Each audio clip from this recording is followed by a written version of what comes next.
दुनिया के 5 सबसे खतरनाक हवाई जहाज की लैंडिंग। सबसे पहले हुडसन रिवर लैंडिंग। प्लेन का सफर हर किसी के लिए एक अलग अनुभव लेकर आता है, किसी के लिए अच्छा तो किसी के लिए बुरा। कल्पना करो कि आप किसी प्लेन से किसी जगह जा रहे हो और उड़ान भरने के कुछ समय बाद पता चलता है कि प्लेन के इंजन में आग लग गई है, तो अब आप क्या करोगे? और ऐसे ही एक सच्ची घटना है जिसकी कोई कल्पना इंसान नहीं कर सकता था। ये घटना न्यूयॉर्क के सेंटर फ्लाइट के प्रवासी के सच बनकर सामने आई। एयरफोर्स A320 उड़ान भरने के कुछ मिनटों में पंछी से टकराया। ये पंछी इंजन से टकराकर जल गए थे। दोनों को जल्दी ही पता चल गया था कि इंजन में आग लग गई है। पायलट को पता चला कि प्लेन को जल्द से नीचे नहीं उतारा गया तो सारे प्रवासी मारे जाएंगे।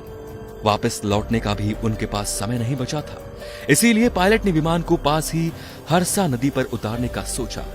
बड़ी मुश्किल से पानी में सेफ लैंडिंग करा सका और उन 2 लाइफ गार्ड ने बचाया। बेहद साहसी निर्णय ने आखिरकार 6 क्रू मेंबर और 150 प्रवासियों की जान बचाई। अब बात करते हैं नंबर 4, ब्लाइंड प्लान लैंडिंग। हम सबको पता है कि प्लेन की मदर्स पायलट के ऊपर होती है। कठिन समय में वो पायलट ही होते हैं जो हीरो बनकर सामने आते हैं। एक यूक्रेनियन पायलट तुर्की कंपनी का जहाज उठा रहे थे। उन्होंने टूटे हुए कंप्यूटर कांच से लगभग कुछ ना दिखाने वाले हालात में प्लेन को लैंड कर दिखाया। नाजुक हालात में प्लेन में 120 प्रवासी और 6 क्रू मेंबर को पायलट द्वारा सफलतापूर्वक जान बचा ली गई। इस सेफ लैंडिंग के हीरो थे पायलट अलेक्जेंडर ओकोपो। प्लेन जब जमीन से करीब 1220 की ऊंचाई पर पहुंचा तो खराब वातावरण की वजह से सामने की कांच की खिड़की और कॉकपिट टूट गया। कांच में क्रैक के कारण कुछ दिखाई नहीं दिया, इसीलिए पायलट ने वापस लौटने का निर्णय लिया। छोटी छोटी दरार से पता चलता है कि प्लेन को आसानी से उतार दिया गया। अब बात करेंगे स्मोक क्लाउड की। बोइंग 747 हवाई जहाज लंदन से होकर ऑकलैंड न्यूजीलैंड सफर पर जा रहा था। इस जर्नी के दौरान ये जहाज 3 स्टॉप्स के अंदर न्यूजीलैंड जा रहा था। ये 3 स्टॉप भारत और मलेशिया और ऑस्ट्रेलिया मलेशिया से टेक ऑफ करने के बाद लोगों को पता चला कि कुछ ना कुछ भयानक होने वाला है, क्योंकि प्लेन के अंदर धुआं दिखाई दे रहा था। पायलट को सामने केवल चमक नजर आ रही थी। ऐसा तब होता है जब हवाई जहाज तूफान से टकरा जाता है और दूर तक किसी तूफान का नामो निशान दिखाई नहीं देता। प्लेन के चारों इंजन में आग लग गई थी। पायलट ने वापस लौटने का निर्णय लिया। मौत का इंतजार कर रहे प्रवासी खुशी की खबर आ गई कि प्लेन का एक इंजन काम कर रहा है। धीरे धीरे बाकी के इंजन भी शुरू हो गए। आखिरकार ये इंडोनेशिया में जाकर सफलतापूर्वक लैंड हो गया। जांच के बाद पता चला कि ज्वालामुखी में उद्र की वजह से जो राख हवा में फैली थी उसका ये परिणाम था। रफलेस लैंडिंग।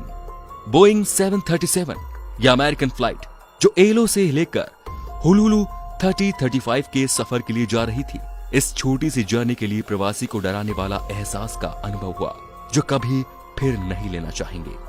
फ्लाइट के टेक ऑफ के 33 मिनट में 7300 मिनट की ऊंचाई, हवा का दबाव कम होने से कुछ प्रवासी के सर से छत उड़ गई। सर के ऊपर छत नहीं है और भारी हवा का सामना करना पड़ रहा था और वो लोग डर रहे थे। 2 इंजन में से एक इंजन बंद हो गया।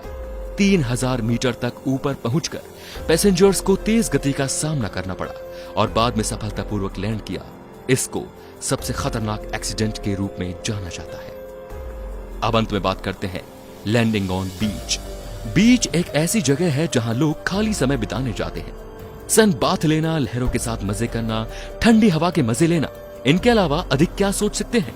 कफिरियन सेंट मार्टिन आइलैंड माहो बीच में वक्त गुजारते सैलानियों को इनके अलावा कुछ और भी देखने को मिलता है। इस बीच के सामने इंटरनेशनल एयरपोर्ट है। इस पर लैंड होने वाले प्लेन इस बीच से 10 मीटर की ऊंचाई से होकर गुजरते हैं। जेट इंजन से निकलने वाली हवा तेज गति से निकलती है। एयरपोर्ट अधिकारियों के चेतावनी के बाद भी लोग इस हवा से रोमांच लेने का मौका नहीं छोड़ते। लैंड होने वाली लैंडिंग लोगों के लिए बहुत खतरनाक होती है। तो दोस्तों, ये था आज का वीडियो। कैसा लगा? अगर आपको पसंद आया हो तो प्लीज लाइक कीजिए और वीडियो को शेयर करना बिल्कुल मत भूलिए। धन्यवाद।